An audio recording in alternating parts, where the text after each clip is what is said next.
আসসালামু আলাইকুম। আজকে আমি করে দেখাই আমি সেখানে ময়মনসিংহের বিখ্যাত চেপার ফুলি আর যে লেগে চেপার ফুলি হরো লাগবো দেখা পয়লা বেলায় এই কুমড়া পাতা তুলে দিতেছে। কুমড়া পাতা ছাড়া কিন্তু চেপার ফুলি সম্পূর্ণটা অসম্পূর্ণ, তাই কুমড়া পাতা হচ্ছে এটার মেন উপকরণ। তারপরে আজকের চেপার ফুলিটা কিন্তু আজকে চেপা দেওয়া হতো না, ওই এটা ইলসা দেহেরা যেদিন পাতাগুলো তুলে না এরম রং রং করতেছিলাম চালুনের মধ্যে লইয়া পরে হয়েছে কি এনে বয়ে আম্মা এটা বাঁচতেছে, তার একটা ভিডিও করলাম।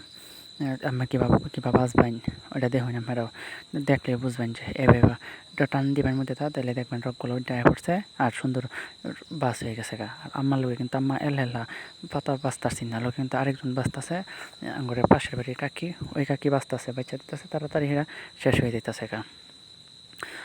আর এই যে দেখুন আমি কিন্তু কয়েকটা ধাপে ধাপে দেখাইতেছি কিবা কোনটা কোন সময় কী করে লাগবে, আপনারা সুন্দর মতন দেখা আস্তে আস্তে এভাবে করবেন, তাহলে দেখবেন অনেক মজা পাবেন খাই হেরা। তারপরে যদি পেঁয়াজ রসুন কেটে নিতেছে, এটার মধ্যে এত বেশি কিছু মশলা লাগে না, হালকার মধ্যে গর্জিয়াস রেসিপি হয়েছে এটা।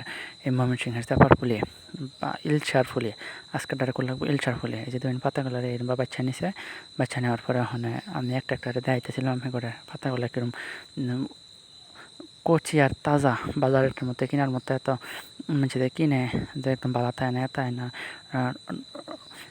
শক্ত থাকে না, পোতায় মোতায় থাকে ওইরকম না, কিন্তু একদম ইনটেক, এটা কিন্তু অনেক উপকারী।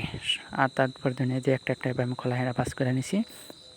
আর এটা কিন্তু মোট 67টা পাতা আছে, আমি গুন্যা নিছিলাম যাতে পুলি বানাইতে সুবিধা হয়, পাতা গুন্যা দিতে সুবিধা হয়।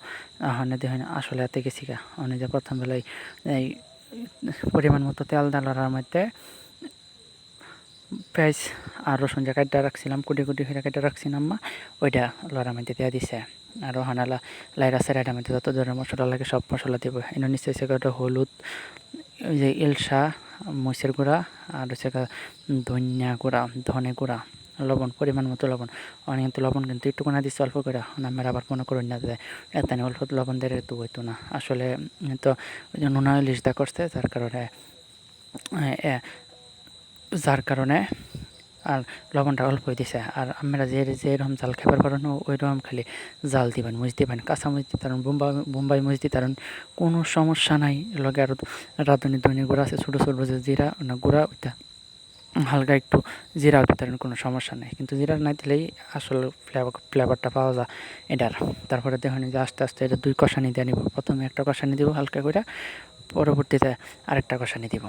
আরেকটা কষানি দিলেই 2 কষানোই দেয়, না দিলে নাকি মজাও না।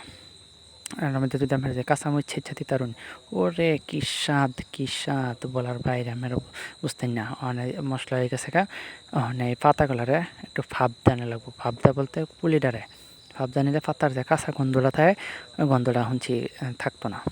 অনেক লেগেই ওই পাতা 4-5টা পাতা লইয়া হেরা সুন্দর হেরা মশলাগুলা দেয়া দিতে আছে। পরিমাণ মতো মশলা দিয়ে দিবেন, যে যেরকম ডাল খাইতারুন ওইরকমভাবে দিবেন, অন্তাজ মতো না। আর পরে এই যেভাবে বললা নিবেন, তাহলে দেখবেন হয়ে গেছে বললা হেরা ওই যেভাবে হাঁড়ির মধ্যে বা কড়ার মধ্যে ভাবদা নিবেন। নিচে কয়েকটা পাতা বেছাই দিয়েছি, তার কারণ নিচে হেরা যাতে নিচে কোনো কিছু লাগে যাতে ডাকের সাথে যাতে না বাইচা জায়গা। তারপরে যেভাবে ভাবদা হেরা তুলালবেন, তোলার পরে ডেকেতে একটা হয়ে খালি পাশের তেলের মধ্যে ভাজা নেবেন। সরি, পরিমাণ মতো তেলের মধ্যে ভেজে নেবেন। এই যে দেখেন আমরা একটা কালা একটা কুচকুচে একটা লড়ার মধ্যে তেল পরিমাণ মতো তেল দিয়ে এটা ভাজা নিতেছি। আর মশমশা করে ভাজা তুলে আনবেন, তাইলেই স্বাদের তৈরি হয়ে গেছে পুলি তৈরি হয়ে দেবো। আর আপনারা এই পুলি কিন্তু অনেক বিখ্যাত আমাদের নেন, এই পুলিতে আমরা একতলা ভাত এমনি খাইবার পারি। আমরা ময়মনসিংহের মানুষ, বেশিরভাগই মানুষ গরুর মাংস টাংস এটা থেকে পুলি দিয়ে আমরা বেশি ভাত খাইতে পারবো ইনশাল্লাহ। আচ্ছা, আপনারা সবাই ভালো থাকবেন, সুস্থ থাকবেন। ভিডিওটা সবাই লাইক কমেন্ট শেয়ার করবেন। আর ভিতরে তো দেখুন কি সুন্দর হয়েছে, আমি করে ব্যাঙ্গা দেখাইতেছিলাম কিন্তু